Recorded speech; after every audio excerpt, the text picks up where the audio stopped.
Amalia, buenas.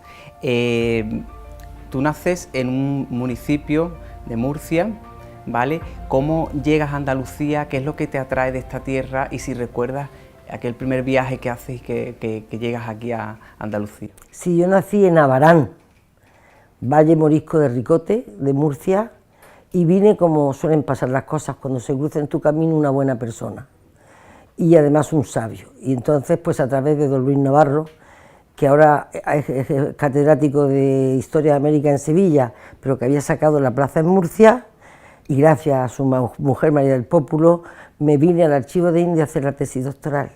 Me buscaron trabajo y me quedé ya en Sevilla hasta hoy, desde el año 68, cuando acabé la carrera, porque en aquellos tiempos las mujeres de mi edad era muy difícil que se movieran del pueblo, de la provincia, pero yo en ese sentido he luchado y he trabajado por la igualdad desde la acción, más que desde la teoría, y tomé esa decisión y tuve el apoyo de mi padre. Mi madre no lo entendía, decía que iba a ser mala ama de casa, que no iba a saber ser buena madre.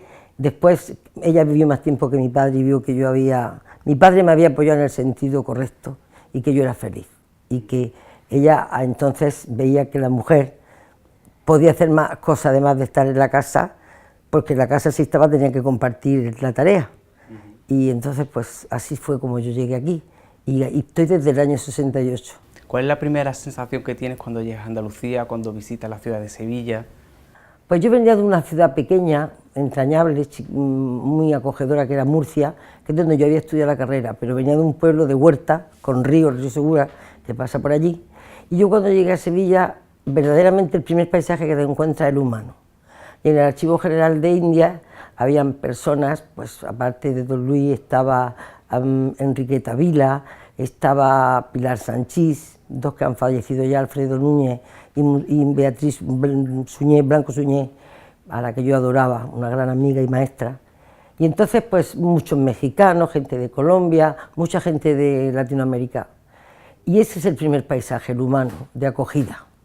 Y luego la ciudad me deslumbró porque era una ciudad muy grande. Yo es verdad que había vivido en Londres 4 años, cuando acabé el preuniversitario, que entonces era preuniversitario, o sea, época casi de Moisés.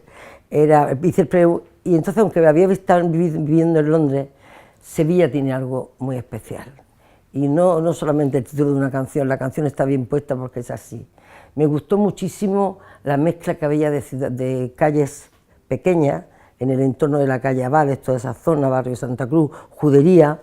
Yo viví mucho tiempo en la Judería, en la calle Céspedes, en lo que es la Judería antigua, y me gustó mucho esa sensación de grandiosidad, pero al mismo tiempo ¿cómo te diría yo?, de espacios muy bien definidos.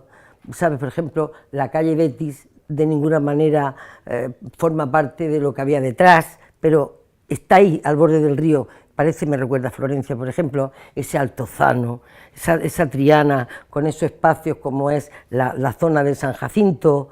O te voy a decir que hasta por curiosidad fui a Nervión, porque había habido una plaza de toros, la de Joselito, y Nervión era un barrio relativamente nuevo con respecto a la ciudad antigua. Pero yo viví en sitios muy diversos, todos de alquiler. Viví en Heliópolis, viví en la calle Levíes, en la parte, justo en la calle Céspedes después, junto a la iglesia de San Bartolomé.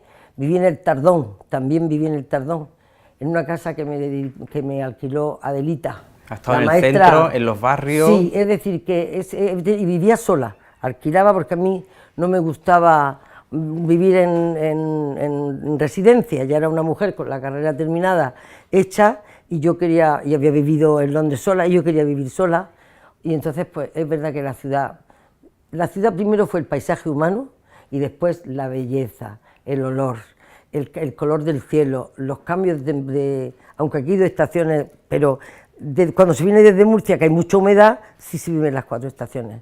Me ganó el corazón y yo pensé, yo me quiero quedar aquí.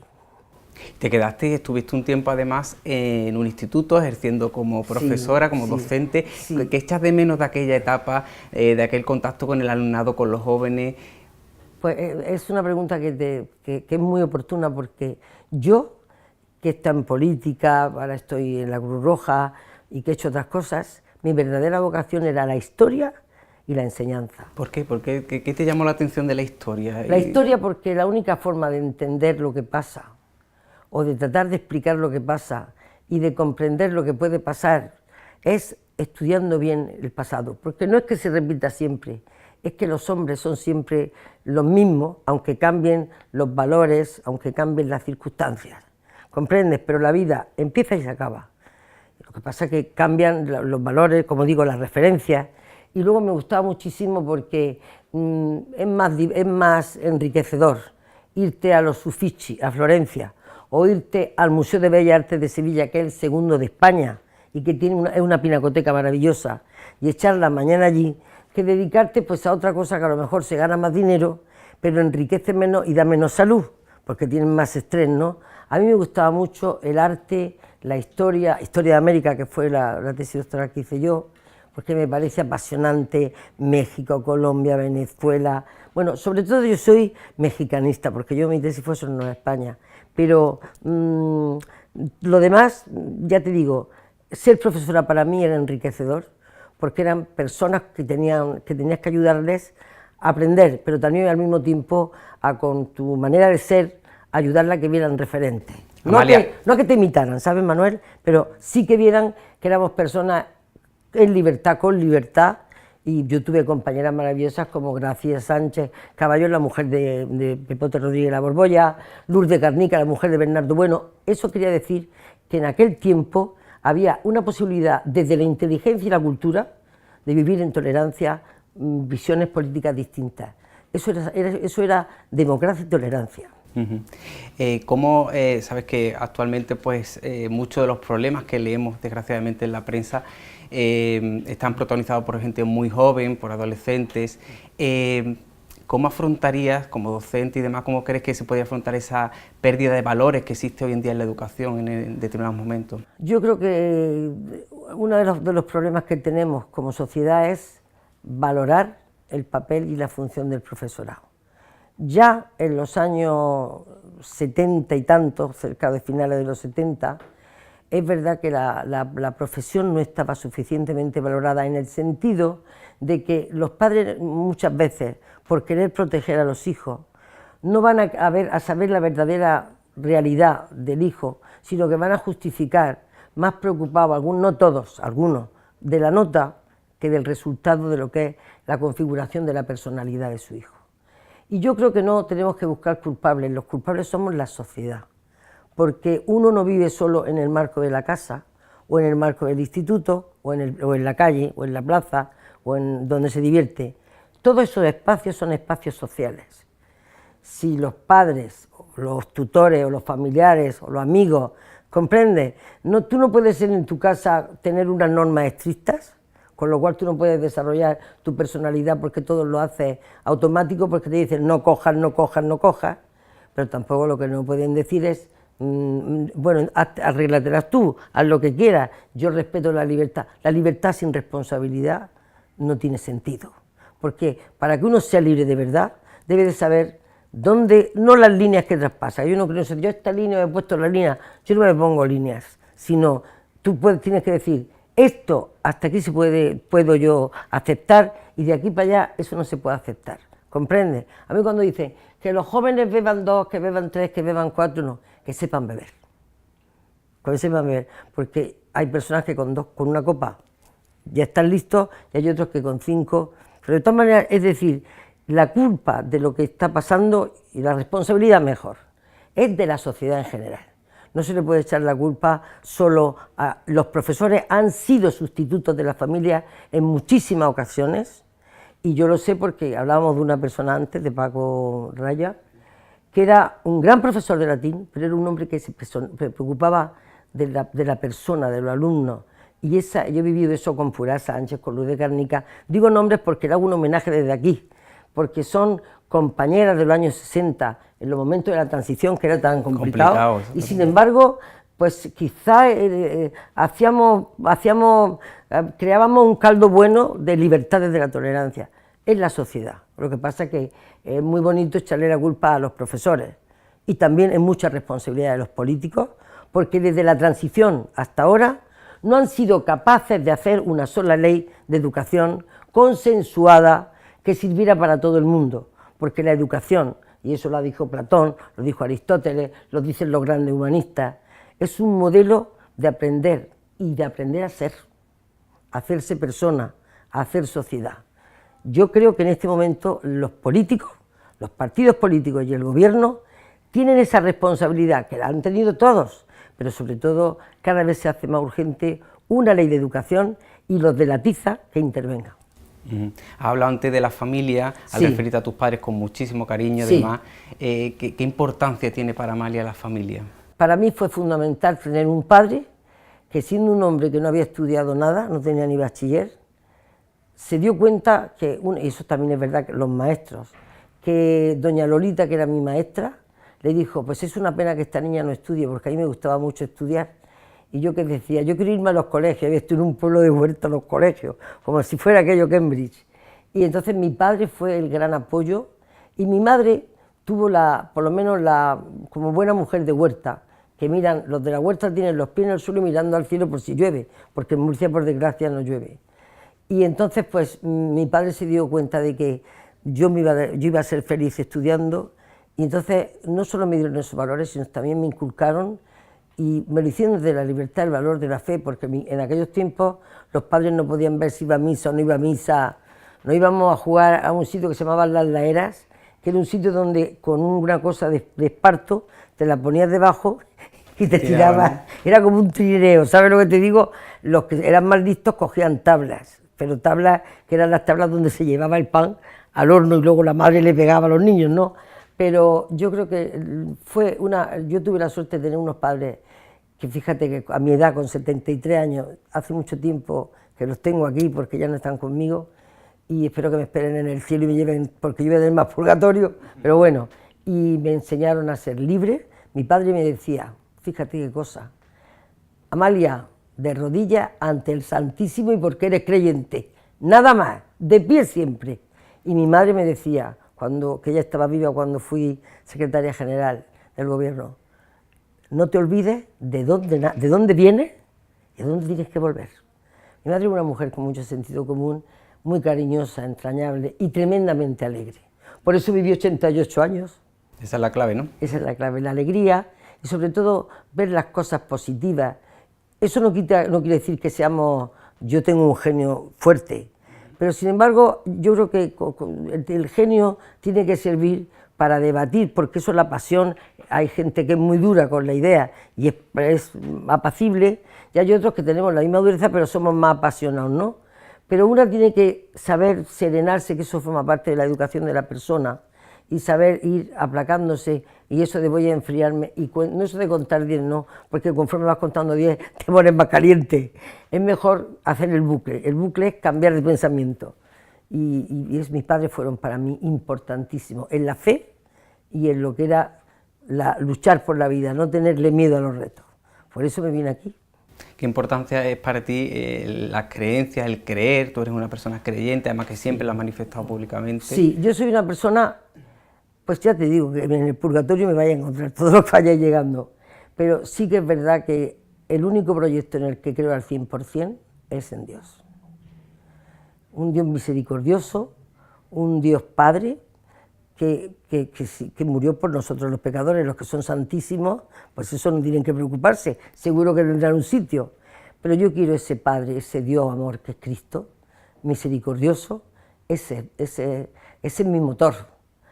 Pecadora, a tope, menos mal que no soy confesor ninguno, pero... ¿Y las devociones que tiene de tu corazón? De mi corazón, pues mira, primero la Divina Misericordia. La Divina Misericordia, porque la Divina Misericordia, es que yo como, va todo muy unido a mi concepto de lo que es para mí Jesús y la Virgen y demás. Luego los patronos de mi pueblo, San Cosme y San Damián, que son médicos, y en mi pueblo somos todos hipocondríacos, ¿sabes? Por eso lo hemos buscado, no, pero no son santos de Arabia, era una zona morisca, y eso se puede explicar por eso. Y luego, pues, muchísima devoción a la Virgen de Fátima, que estamos en el centenario de la primera aparición en el año 13, en el año 17, el 13 de mayo, la Virgen de Guadalupe, la Reina de América también. Y luego, pues, santo San Juan Pablo II, Pues ya no sé, porque santos, yo es que le rezo a Dios, a la Virgen y San Miguel, para que me libre no solo del demonio, sino de los de la tierra, porque el demonio está por ahí dando por saco, pero en el mundo tienen montones de tentaciones, de peligros, y yo creo que el peligro más grave que hay es pecar contra la caridad. Es muy grave calumniar, es muy grave tirar al suelo a una persona en el sentido de la honra, ¿sabes?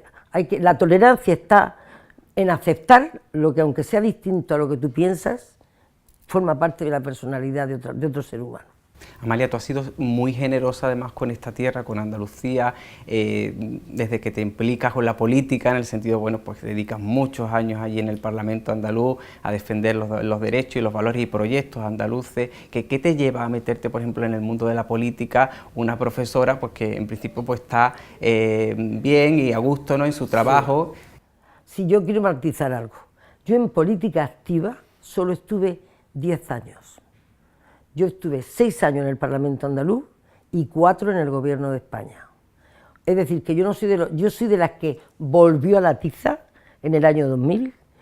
Nadie me dijo vete, soy yo la que decido me voy, porque yo quería volver a la tiza. En mi etapa política yo ya creía que la había superado, porque antes había conciliado instituto por la mañana y por la tarde, que no podéis imaginar lo que era aquello, en los años 78, 79, 80, hasta llegar a los 90. Pero ¿qué es lo que te lleva a meterte en la política? Pues te lo digo, ten en cuenta que en el año 75, que es cuando muere Franco, yo nací en el año 43.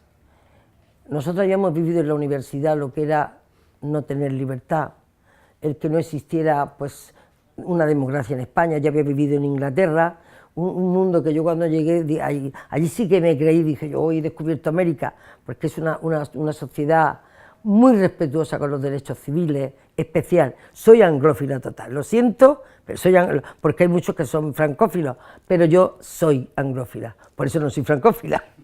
Y entonces yo me meto en la política porque era un reto tan importante, con 30 y tantos años, participar en el proceso de traer la democracia, de traer la libertad.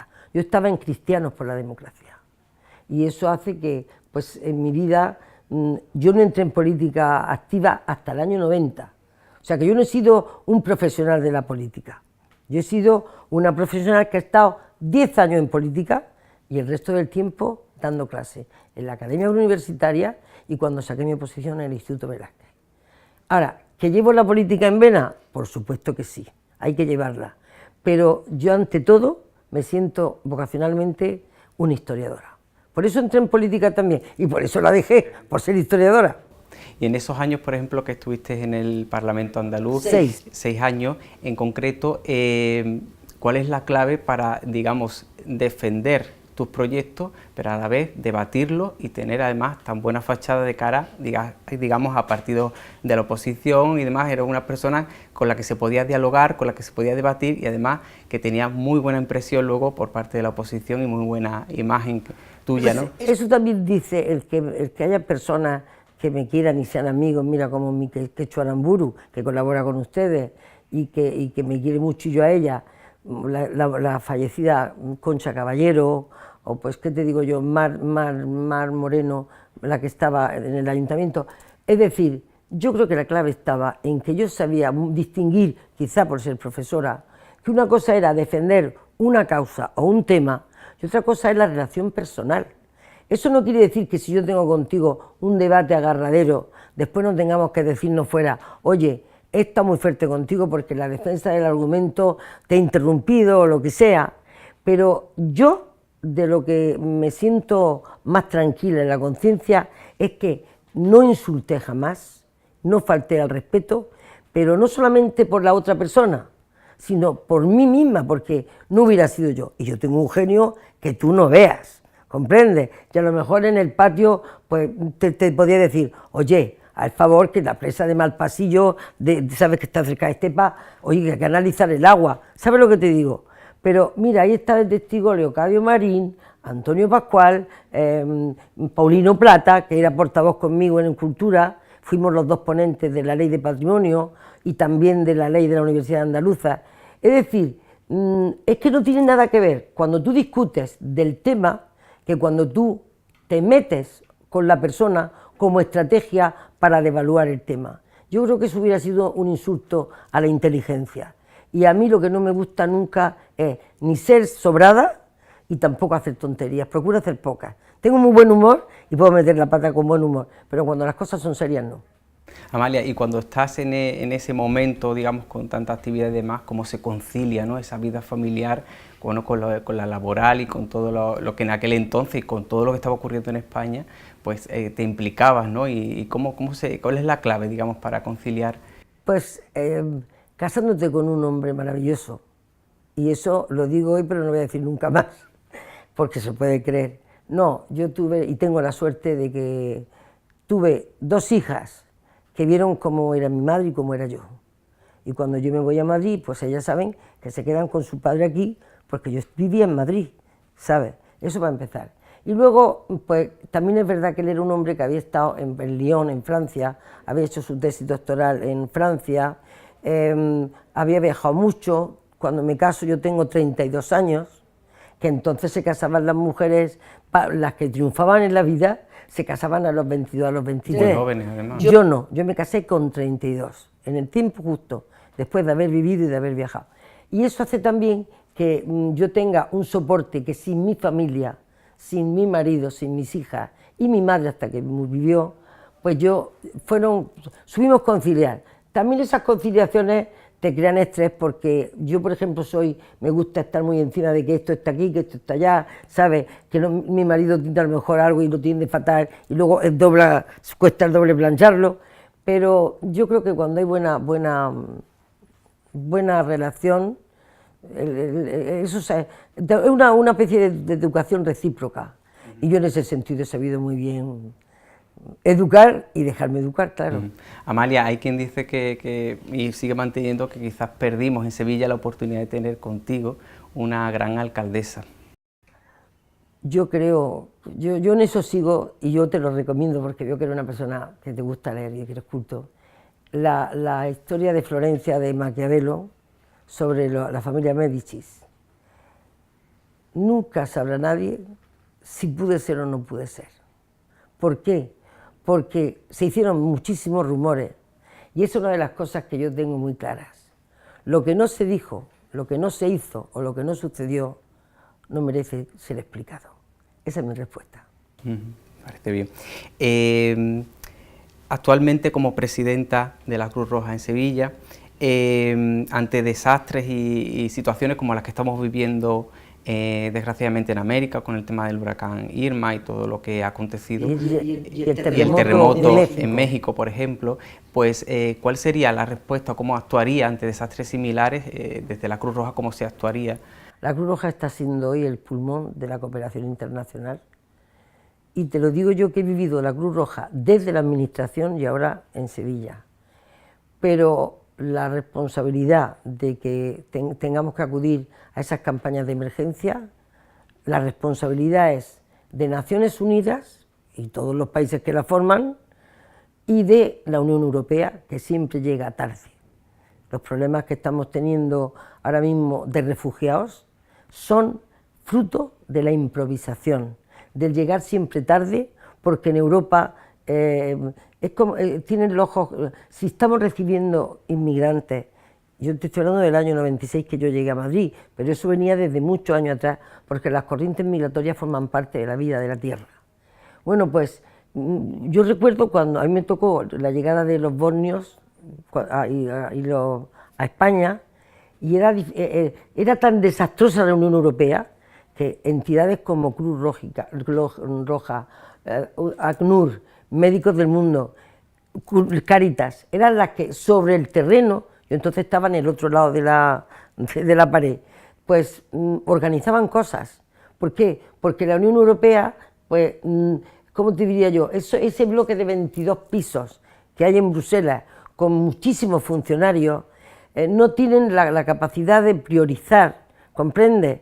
Porque es un parlamento que hay 19, ahora entonces eran 19, pues todos los países de ahora, cada uno tiene una política distinta migratoria, así no se puede resolver. Por ejemplo, lo de México, No tiene sentido que la cooperación internacional, y lo digo a nivel particular, no hablo como Cruz Roja, sea, este hace un hospitalito, este hace una escuela. No, los gobiernos tienen que coger y decir, damos tanto, y sobre todo los que están sacando materia prima de África, de América, de Asia, y entonces ese dinero, que haya una comisión de técnicos expertos y que lo dedique a carreteras, escuelas, hospitales.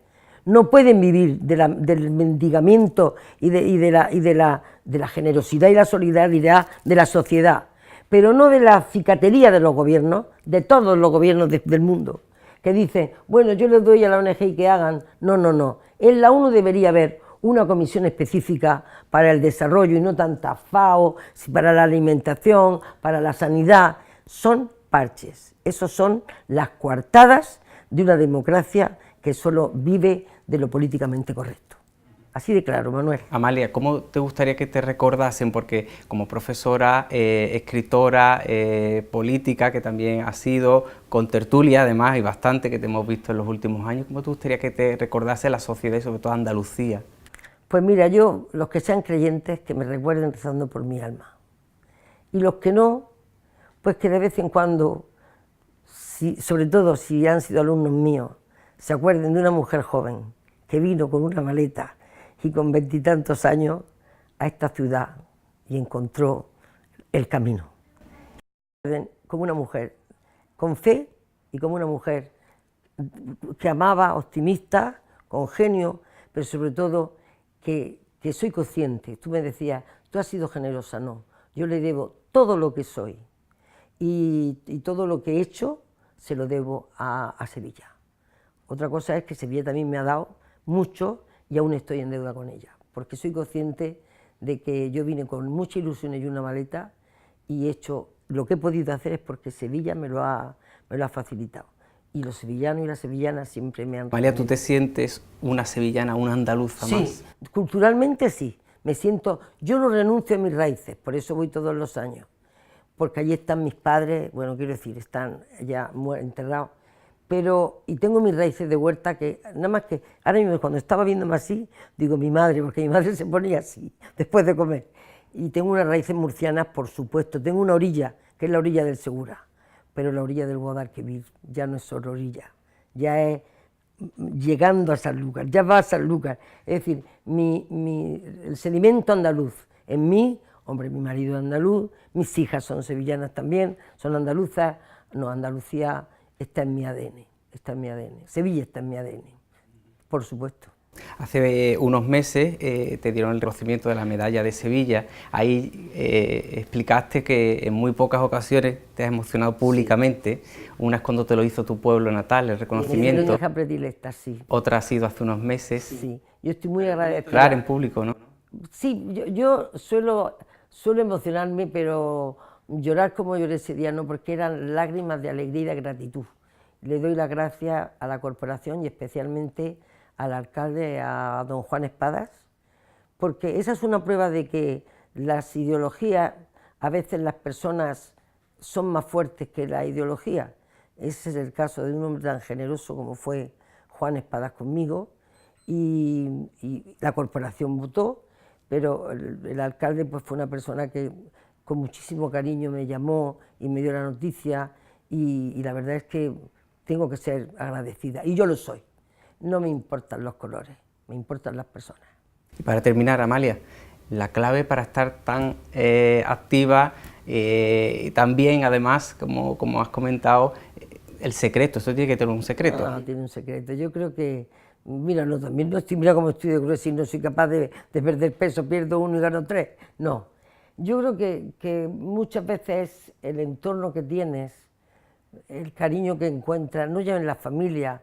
Yo, por ejemplo, trabajo en la Cruz Roja y hay personas como María del Valle, como Beatriz, bueno, todas en general, pero las que tengo más cerca de mí, como Carmen, Isa, Juan, es decir, hay una serie de personas, pero todas en general. Si tú tienes un entorno donde tú te sientes bien, pues eso también repercute en la salud.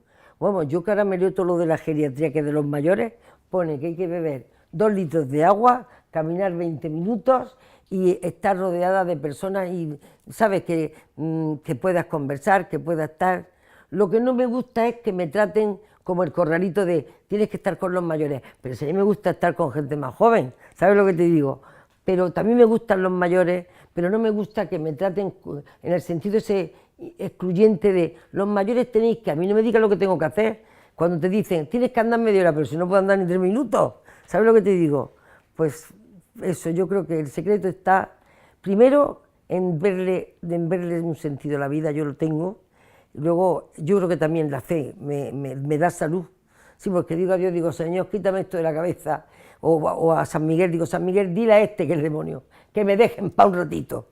Porque los disgustos son muy malos, para el que lo da y para el que los toma. No es bueno. Ya yo estaba hablando con Chari antes y le decía, mi madre decía, ni tomes disgustos ni los des, pero sigue a escoger.